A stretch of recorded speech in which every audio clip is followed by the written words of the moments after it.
Si le dirigeant d'une entreprise en Europe aujourd'hui regarde sur une perspective des 20-25 prochaines années en termes de ce que devrait être son entreprise, si ce dirigeant a l'ambition d'amener son entreprise dans une perspective de croissance forte, dans une économie européenne qui est quasiment en stagnation, la croissance de son entreprise ne peut venir que du territoire africain.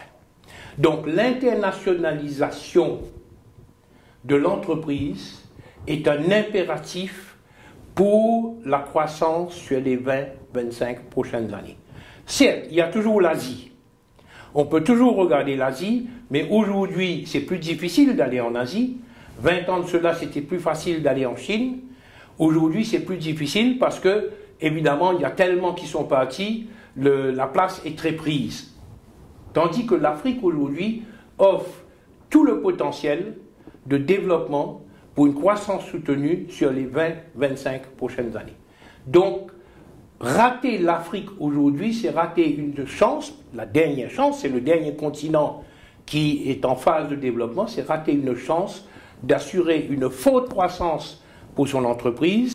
Souvent, je compare les pays africains comme un immense verger, où il y a des milliers d'arbres chargés de fruits qui n'attendent qu'à être cueillis. Seulement, je dis toujours, écoutez, il faut faire attention. Il faut savoir que sur certains arbres, il y a des serpents, et sous certains arbres, il y a des lions. Donc, il y a des fruits à prendre, il faut aller prendre ces fruits. Les Africains eux-mêmes sont en train de produire ces fruits et de cueillir ces fruits.